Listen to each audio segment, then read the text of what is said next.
Good morning friends, आपका स्वागत है कैरियर लाइव 247 यूट्यूब चैनल पे। आज है 12 मई 2020 और आज हम लोग 12 मई का करंट अफेयर्स करेंगे और करंट अफेयर्स में हम लोग कुछ एमसीक्यू डिस्कस करेंगे और इन एमसीक्यू से रिलेटेड हम लोग स्टैटिस भी देखेंगे। फ्रेंड्स, आप इस वीडियो को लास्ट तक देखें। लास्ट में मैं आपसे एक क्वेश्चन पूछूंगी, उसका आंसर आपको कमेंट बॉक्स में बताना है।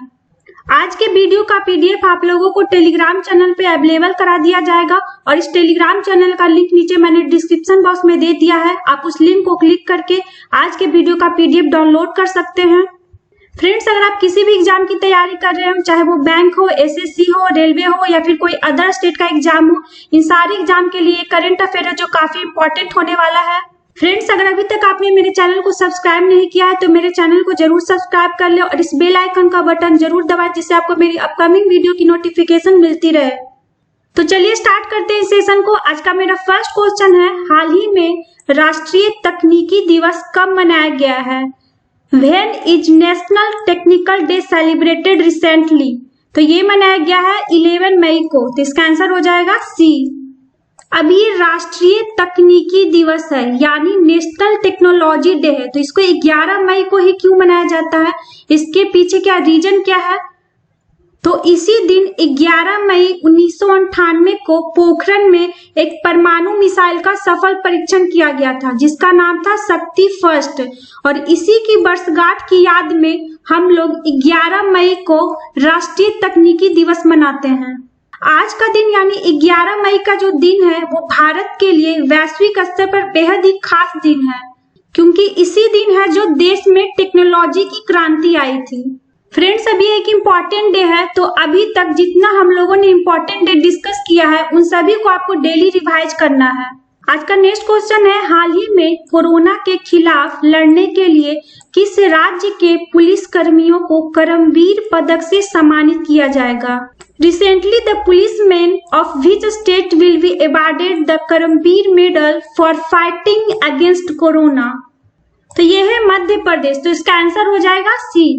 अभी कोरोना के खिलाफ लड़ाई में जितने भी पुलिसकर्मी अपनी सेवाएं प्रदान कर रहे हैं, अपना सहयोग दे रहे हैं, उन सभी पुलिसकर्मियों को मध्य प्रदेश इस करमवीर पदक से सम्मानित करेगी। इसके साथ साथ मध्य प्रदेश में जितने भी शहीद व्यक्ति हैं या मृतक पुलिसकर्मी हैं, उन सभी के परिवारों के जो भी प्रॉब्लम्स होंगे उन सभी को हेल्प डेस्क के माध्यम से हल किया जाएगा। अब इन पुलिसकर्मियों को करमवीर पदक से सम्मानित करने का फैसला मध्य प्रदेश राज्य सरकार के द्वारा किया गया है। तो इससे रिलेटेड हम लोग कुछ फैक्ट्स देख लेते हैं। मध्य प्रदेश का कैपिटल क्या है? भोपाल। मध्य प्रदेश में कितने डिस्ट्रिक्ट है? 52। और अभी प्रेजेंट टाइम में मध्य प्रदेश के चीफ मिनिस्टर कौन है? शिवराज सिंह चौहान। क्या नाम है उनका? शिवराज सिंह चौहान। मध्य प्रदेश के प्रेजेंट टाइम में गवर्नर कौन है? लालजी टंडन। और यहाँ का लेजिस्लेटिव असेंबली सीट कितना है? 230। मध्य प्रदेश में लोकसभा का सीट कितना है? 29। और राज्यसभा का सीट कितना है? 11। मध्य प्रदेश के स्टेट मैमल का क्या नाम है? बारहसिंगा। मध्य प्रदेश का स्टेट बर्ड कौन सा है? Paradise fly catcher. और यहाँ का स्टेट फ्लावर क्या है? पैरो ट्री। और मध्य प्रदेश का स्टेट ट्री कौन सा है? Banyan tree. मध्य प्रदेश का लेक कौन कौन सा है? भोज वेटलैंड, मोती एंड शाहपुरा। मध्य प्रदेश का डैम कौन कौन सा है? गांधी सागर और इंदिरा सागर। मध्य प्रदेश में फेस्टिवल कौन कौन सा मनाया जाता है? खजुराहो और पंचमढ़ी उत्सव। और मध्य प्रदेश के कौन कौन से इंपॉर्टेंट रिवर हैं? उनका नाम है बेतवा, चंबल, धसन, केन, माही, नर्मदा, सोन, तापी, वैनगंगा और वर्धा। ये सब हैं जो मध्य प्रदेश का इंपॉर्टेंट रिवर है। मध्य प्रदेश का फोक डांस कौन कौन सा है? तेरह ताली है, जबरा है, मटकी डांस है, फूलपति डांस है, गिरिदा डांस है और मंच डांस है। मध्य प्रदेश का नेशनल पार्क कौन कौन सा है? बांधवगढ़ है, कान्हा है, माधव है, पन्ना है, पेंच है, सतपुड़ा है और वन विहार है। अब हम लोग नजर डालते हैं यहाँ की वाइल्ड लाइफ सेंचुरीज पे। तो यहाँ का कौन कौन सा है जो वाइल्ड लाइफ सेंचुरीज है? बोरी है, गंगायू है, इंद्रवती है, नेशनल चंबल है, गांधी सागर है, करेरा है, वर्ण बपारा है, नोरादेही है, रत्तापनी है और सिंघोरी है। ये सब यहाँ का है जो वाइल्ड लाइफ सेंचुरीज के अंतर्गत आते हैं। नेक्स्ट क्वेश्चन है, हाल ही में किसने आरोग्य संजीवनी स्वास्थ्य बीमा पॉलिसी शुरू की है? Who has recently launched आरोग्य संजीवनी हेल्थ इंश्योरेंस पॉलिसी? तो उसका नाम है SBI जनरल इंश्योरेंस। तो इसका आंसर हो जाएगा ए। अभी SBI जनरल इंश्योरेंस ने आरोग्य संजीवनी स्वास्थ्य बीमा पॉलिसी को शुरू किया है। यह पॉलिसी है जिसका नाम है आरोग्य संजीवनी स्वास्थ्य बीमा। ये भारत में कहीं भी अस्पताल में भर्ती होने की फैसिलिटी आपको देगी और इसमें जो बीमा की राशि होगी वो 1 लाख रुपए से लेके 5 लाख रुपए तक होगी। कितना होगा? 1 लाख रुपए से लेके 5 लाख रुपए तक होगी। नेक्स्ट क्वेश्चन है, हाल ही में किस प्रतिष्ठित इतिहासकार का कोविड-19 के कारण निधन हो गया है? Which distinguished historian has recently passed away due to COVID-19? उनका नाम है हरिशंकर वासुदेवन। तो इसका आंसर हो जाएगा सी। ये जो हरिशंकर वासुदेवन थे वे प्रतिष्ठित इतिहासकार थे और इन्हीं का निधन हो गया है कोविड-19 के कारण। और इन्हें मुख्य रूप से अंतर्राष्ट्रीय लेवल पे रूसी एवं यूरोपीय इतिहासकार और भारत रूस संबंधों पर किए गए उनके काम के लिए जाना जाता है। उनकी 2 पुस्तकें हैं जो काफी फेमस रही थी। पहले पुस्तक का नाम है shadows of substance, Indo Russian trade and military technical cooperation. क्या है? Shadows of substance, Indo Russian trade and military technical cooperation. और इस पुस्तक को उन्होंने लिखा था 2010 में। कब लिखा था? 2010 में। और उनके द्वारा जो लिखी गई दूसरी पुस्तक है उसका क्या नाम है? Footsteps of Afancy Nikitin Travels Through Eurasia and India in the Early 21st Century। क्या है? Footsteps of Afancy Nikitin Travels Through Eurasia and India in the Early 21st Century। और ये पुस्तक उनके द्वारा लिखी गई है 2015 में। कब लिखी गई है?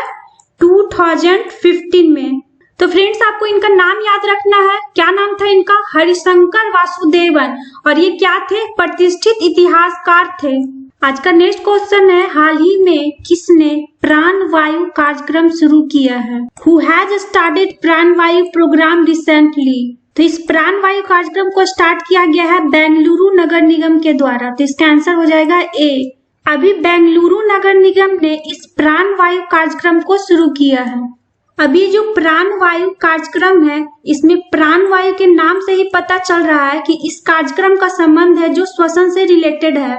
अभी कोविड-19 के कारण जितने भी लोगों का मौत हुआ है उन सभी का कारण गंभीर तीव्र श्वसन बीमारी को बताया जा रहा है। तो इसी के लिए अभी बेंगलुरु नगर निगम के द्वारा श्वसन स्वास्थ्य की जांच करने की आवश्यकता के बारे में लोगों को जागरूक करने के लिए इस कार्यक्रम को शुरू किया गया। इसका क्या नाम है कार्यक्रम का?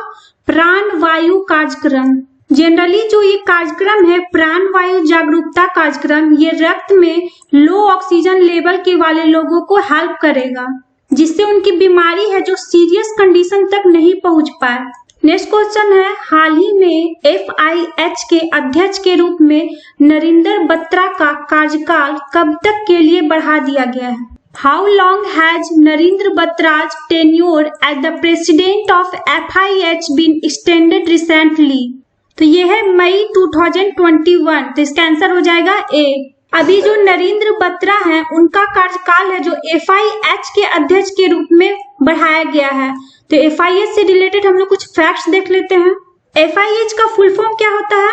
Federation international D hockey. क्या होता है? Federation international D hockey. FIH का हेडक्वार्टर कहाँ है? लुसानी स्विट्जरलैंड। कहाँ है? लुसानी स्विट्जरलैंड। FIH का एस्टेब्लिशमेंट कब हुआ था? 7 जनवरी 1924। कब हुआ था? 7 जनवरी 1924। और अभी प्रेजेंट टाइम में FIH के प्रेसिडेंट कौन है? नरेंद्र बत्रा। क्या नाम है उनका? नरेंद्र बत्रा। और अभी प्रेजेंट टाइम में FIH के CEO कौन है? Theory well. क्या नाम है उनका? Theory well. नेक्स्ट क्वेश्चन है, हाल ही में किसने HMABS परियोजना को विकसित करने की मंजूरी दी है? Recently who has approved to develop HMABS project? तो ये है CSIR। तो इसका आंसर हो जाएगा बी। अभी CSIR ने HMABS परियोजना को विकसित करने की मंजूरी दी है। अब ये जो HMABS परियोजना है वो है क्या? तो इस परियोजना में ह्यूमन मोनोक्लोनल एंटीबॉडी को विकसित किया जाएगा जो SARS-CoV-2 वायरस को बेअसर करने में हम लोगों का हेल्प करेगा। अब इस परियोजना को विकसित करने का अप्रूवल दिया गया है CSIR के द्वारा। तो हम लोग CSIR से रिलेटेड कुछ फैक्ट्स देख लेते हैं। CSIR का फुल फॉर्म क्या होता है? Council of scientific and industrial research. क्या होता है? Council of scientific and industrial research. और CSIR का एस्टेब्लिशमेंट कब हुआ था? 26 सितंबर 1942। कब हुआ था? 26 सितंबर 1942। और CSIR के प्रेसिडेंट कौन होते हैं? तो CSIR के प्रेसिडेंट होते हैं prime minister of India. India के प्राइम मिनिस्टर होते हैं जो CSIR के प्रेसिडेंट होते हैं, यानी नरेंद्र मोदी जी हैं जो अभी CSIR के प्रेसिडेंट हैं। प्रेजेंट टाइम में CSIR के डायरेक्टर जनरल कौन है? शेखर सी मांडे। क्या नाम है उनका? शेखर सी मांडे। नेक्स्ट क्वेश्चन है, हाल ही में किस राज्य के द्वारा कार्य शिफ्ट के घंटे को बढ़ाकर 12 घंटे कर दिया गया है? Recently by which state has the work shift hours been increase to 12 hours? तो यह है ओडिशा। तो इसका आंसर हो जाएगा ए। अभी ओडिशा राज्य सरकार के द्वारा कार्य शिफ्ट के टाइम को बढ़ा दिया गया है। पहले जो ये कार्य शिफ्ट का टाइम 8 घंटा हुआ करता था, अब उस टाइम को बढ़ाकर 12 घंटे कर दिया गया। कितना कर दिया गया है? 12 घंटा कर दिया गया है। और इस लॉकडाउन के दौरान किए गए ओवर टाइम के लिए उनको भुगतान भी किया जाएगा। और इसके अलावा जितने भी महिला श्रमिक हैं उन लोगों को शाम 7 बजे से सुबह 6 बजे के बीच किसी भी कारखाने में काम करने की अनुमति नहीं दी जाएगी। जितने भी अभी हॉटस्पॉट एरिया हैं उन सभी एरिया में ये रूल और रेगुलेशन है जो लागू नहीं होगा। अब इस रूल और रेगुलेशन को जारी किया गया है ओडिशा राज्य सरकार के द्वारा। तो हम लोग ओडिशा से रिलेटेड कुछ फैक्ट्स देख लेते हैं। ओडिशा का कैपिटल क्या है? भुवनेश्वर। ओडिशा में कितने डिस्ट्रिक्ट है? 30। और ओडिशा के भी प्रेजेंट टाइम में चीफ मिनिस्टर कौन है? नवीन पटनायक जी हैं। ओडिशा के भी प्रेजेंट टाइम में गवर्नर कौन है? गणेशी लाल। ओडिशा में अभी लेजिस्लेटिव असेंबली सीट कितना है? 147। ओडिशा में लोकसभा का सीट कितना है? 21। कितना है? 21। और राज्यसभा का सीट कितना है? 10। ओडिशा के स्टेट मैमल का क्या नाम है? सांभर डियर। ओडिशा का स्टेट बर्ड कौन सा है? Indian roller. और यहाँ का स्टेट फ्लावर कौन सा है? अशोका ट्री। ओडिशा का स्टेट फ्लावर कौन सा है? अशोक ट्री। और यहाँ का स्टेट ट्री कौन सा है? Indian fig tree. क्या नाम है? Indian fig tree. ओडिशा का लेक कौन कौन सा है? अंशुपा, चिल्का और कांजी लेक। ओडिशा का डैम कौन कौन सा है? हीराकुंड है, इंद्रावती है और मंदिरा है। ओडिशा में कौन सा फेस्टिवल मनाया जाता है? Konark dance festival. क्या नाम है उसका? Konark dance festival. ओडिशा में कौन कौन सी इंपॉर्टेंट नदियां हैं? महानदी है, ब्रह्मणी है, बैतरणी है, इंद्रवती है, रसिकुल्य है, नागावली है और बुधबलंगा है। ये सब है जो ओडिशा की इंपॉर्टेंट नदी है। ओडिशा का फोक डांस में कौन कौन सा आता है? ओडिसी आता है, छाऊ आता है, घूमर आता है, गोटीपुआ आता है और संबलपुरी आता है। ओडिशा का नेशनल पार्क का क्या नाम है? भीतरकनिका नेशनल पार्क और सिमलीपाल नेशनल पार्क। अब हम लोग देख लेते हैं यहाँ का वाइल्ड लाइफ सेंचुरीज। इसमें कौन कौन सा आता है? बंदरमा आता है, बालूकंद कोणार्क आता है, डिब्रीगढ़ आता है, करलापत आता है, खालासुनी है और कुल्डी है। ये सब हैं जो ओडिशा के वाइल्ड लाइफ सेंचुरीज के अंतर्गत आते हैं। आज का नेक्स्ट क्वेश्चन है, हाल ही में संयुक्त राष्ट्र की डाक एजेंसी ने किसके साथ मिलकर चेचक के उन्मूलन की 40वीं वर्षगांठ पे स्मारक टिकट जारी किया है? Recently, the United Nations Postal Agency, together with whom has issued a commemorative stamp on the 14th anniversary of the eradication of smallpox. ये है WHO। तो इसका आंसर हो जाएगा सी। अभी संयुक्त राष्ट्र की डाक एजेंसी ने WHO के साथ मिलकर चेचक के उन्मूलन की 40वीं वर्षगांठ पर स्मारक टिकट जारी किया है। अब इस स्मारक डाक टिकट को जारी किया गया है WHO के साथ मिलकर। तो हम लोग WHO से रिलेटेड कुछ फैक्ट्स देख लेते हैं। WHO का फुल फॉर्म क्या होता है? World health organisation. क्या होता है? World health organisation. WHO का एस्टेब्लिशमेंट कब हुआ था? 7 अप्रैल 1945। कब हुआ था? 7 अप्रैल 1945। WHO का हेडक्वार्टर कहाँ है? जिनेवा। WHO का पेरेंट ऑर्गेनाइजेशन है United Nations economic and social council. और प्रेजेंट टाइम में WHO के डायरेक्टर जनरल कौन है? टेड्रोस अधनम। क्या नाम है उनका? टेड्रोस अधनम। नेक्स्ट क्वेश्चन है, हाल ही में कोविड-19 के लिए एक पूर्ण स्वदेशी वैक्सीन विकसित करने के लिए भारत बायोटेक इंटरनेशनल लिमिटेड ने किसके साथ समझौता किया है? With whom has Bharat Biotech International Limited tied up recently to develop a fully indigenous vaccine for COVID-19? तो यह है ICMR। तो इसका आंसर हो जाएगा ए। अभी कोविड-19 वैक्सीन को विकसित करने के लिए भारत बायोटेक इंटरनेशनल लिमिटेड ने ICMR के साथ समझौता किया है। किसके साथ किया है? ICMR के साथ। अभी कोविड-19 के जितने भी मरीज को आइसोलेटेड किया गया है उनकी वायरस स्ट्रेन को उपयोग करके इस वैक्सीन को बनाया जाएगा। अभी जो वैक्सीन है उसको विकसित कहाँ किया जाएगा? तो इस वैक्सीन को विकसित किया जाएगा पुणे स्थित ICVR के नेशनल इंस्टीट्यूट ऑफ वायरोलॉजी में। कहाँ किया जाएगा? NIV में। अब बायोटेक ने इस वैक्सीन के लिए ICMR के साथ समझौता किया है। तो इससे रिलेटेड हम लोग कुछ फैक्ट्स देख लेते हैं। ICMR का फुल फॉर्म क्या होता है? Indian council of medical research. क्या होता है? Indian council of medical research. ICMR का एस्टेब्लिशमेंट कब हुआ था?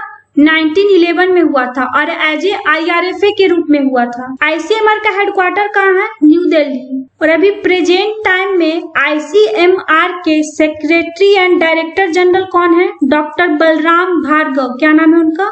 Doctor Balram Bhargava. Next question है, हाल ही में किस देश ने टैगोर के नाम पर सड़क का नाम रखा है? Which country has named the road after Tagore recently? तो यह है इजराइल। तो इसका आंसर हो जाएगा ए। अभी इजराइल ने रविंद्रनाथ टैगोर की 159वीं जयंती पे उनको श्रद्धांजलि देने के लिए इस सड़क का नाम क्या रखा है? टैगोर स्ट्रीट। क्या रखा है? टैगोर स्ट्रीट। रविंद्रनाथ टैगोर थे जो एक महान कवि थे और उन्होंने कई कविताएं, उपन्यास, कहानियां और जो नाटक है जो बंगाली भाषा में लिखे हैं। उन्होंने 1913 में साहित्य में प्रतिष्ठित नोबेल पुरस्कार भी जीता था और वो ऐसा करने वाले भारत के एकमात्र कवि थे। एक क्वेश्चन है जो अक्सर एग्जाम में पूछा जाता है कि बांग्लादेश का जो राष्ट्रगान है अमार सोनार बांग्ला, वो किस कवि के द्वारा लिखा गया था? तो वो है रविंद्रनाथ टैगोर। इन्हीं के द्वारा बांग्लादेश का राष्ट्रगान अमार सोनार बांग्ला को लिखा गया था। अब हम लोग इजराइल देश से रिलेटेड कुछ फैक्ट्स देख लेते हैं। इजराइल का कैपिटल क्या है? जेरूसलम। इजराइल की करेंसी क्या है? New shekel. इजराइल में लैंग्वेज कौन सा यूज होता है? हैब्रू। कौन सा होता है? हैब्रू। और इजराइल के अभी प्रेजेंट टाइम में प्राइम मिनिस्टर कौन है? Benjamin Netanyahu. क्या नाम है उनका? Benjamin Netanyahu. और अभी इजराइल के प्रेजेंट टाइम में प्रेसिडेंट कौन है? Reuven Rivlin. क्या नाम है उनका? Reuven Rivlin. नेक्स्ट क्वेश्चन है, हाल ही में किस देश ने मूल्य वर्धित कर को 5% से बढ़ाकर 15% करने का निर्णय लिया है? Which country has recently decided to increase the value added tax from 5% to 15%? तो ये है सऊदी अरब, यानी इसका आंसर हो जाएगा सी। अभी सऊदी अरब ने मूल्य वर्धित कर को 5% से बढ़ाकर 15% करने का निर्णय लिया है और इस डिसीजन को लिया गया है कोविड-19 महामारी में हुए मंदी के कारण। अब सऊदी अरब ने वैल्यू एडेड टैक्स को 5% से बढ़ाकर 15% करने का निर्णय लिया है। तो इससे रिलेटेड हम लोग कुछ फैक्ट्स देख लेते हैं। सऊदी अरब का जो कैपिटल है वो क्या है? रियाद। यहाँ की करेंसी क्या है? Saudi riyal. सऊदी अरब में लैंग्वेज कौन सा बोला जाता है? अरेबिक। और सऊदी अरब के अभी प्रेजेंट टाइम में किंग कौन है? सलमान बिन अब्दुल अजीज अल सऊद। क्या नाम है उनका? सलमान बिन अब्दुल अजीज अल सऊद। और सऊदी अरब के अभी प्रेजेंट टाइम में क्राउन प्रिंस कौन है? मोहम्मद बिन सलमान आजादी। कौन है? मोहम्मद बिन सलमान आजादी। नेक्स्ट क्वेश्चन है, हाल ही में किसने मिशन सागर का शुभारंभ किया है? Who has launched mission Sagar recently? तो ये है भारत, तो इसका आंसर हो जाएगा बी। अभी कोविड-19 महामारी के कारण भारत ने 5 द्वीप देशों की सहायता के लिए इस मिशन सागर को शुभारंभ किया है। इस मिशन के अकॉर्डिंग भारतीय नौसेना के जहाज जिसका नाम है INS केसरी को तैनात किया गया है। क्या नाम है? INS केसरी। ये जो INS केसरी है वो 2 मेडिकल सहायता टीमों के साथ जितने भी कोविड-19 से रिलेटेड फैसिलिटी है इन 5 द्वीप देशों तक पहुंचाएगी। और वो 5 द्वीप देश कौन कौन से हैं? पहला है मालदीव है, दूसरा है मॉरिशस है, तीसरा है सेशल्स है, चौथा है मेडागास्कर है और 5वां है कोमोरोस। अब हम लोग देख लेते हैं लास्ट वीडियो का क्वेश्चन का आंसर। क्या हम लोग का क्वेश्चन था? हाल ही में किस राज्य सरकार ने बिरसा हरित ग्राम योजना लॉन्च की है? Which state government has recently launched Birsa green village scheme? इसका ऑप्शन था झारखंड, बिहार, ओडिशा, पश्चिम बंगाल। तो इसका आंसर हो जाएगा ए यानी झारखंड। अभी झारखंड राज्य सरकार के द्वारा बिरसा हरित ग्राम योजना को शुरू किया गया था। मोस्ट ऑफ स्टूडेंट्स ने इसका आंसर सही बताया है, तो इसी तरह आप अपना आंसर कमेंट बॉक्स में कमेंट करते रहें। आप लोगों के लिए आज का क्वेश्चन है, हाल ही में किस देश ने चिकित्सा और स्वास्थ्य कर्मियों का वीजा 1 साल बढ़ाने की घोषणा की है? Which country has recently announced extension of medical and health workers 1 year visa? तो इसका ऑप्शन है ब्रिटेन, स्पेन, जर्मनी, फ्रांस। तो फ्रेंड्स आपको इसका आंसर आपको कमेंट बॉक्स में बताना है। फ्रेंड्स अगर आपको ये वीडियो अच्छा लगा हो तो इसे लाइक और शेयर जरूर करें। Thanks for watching.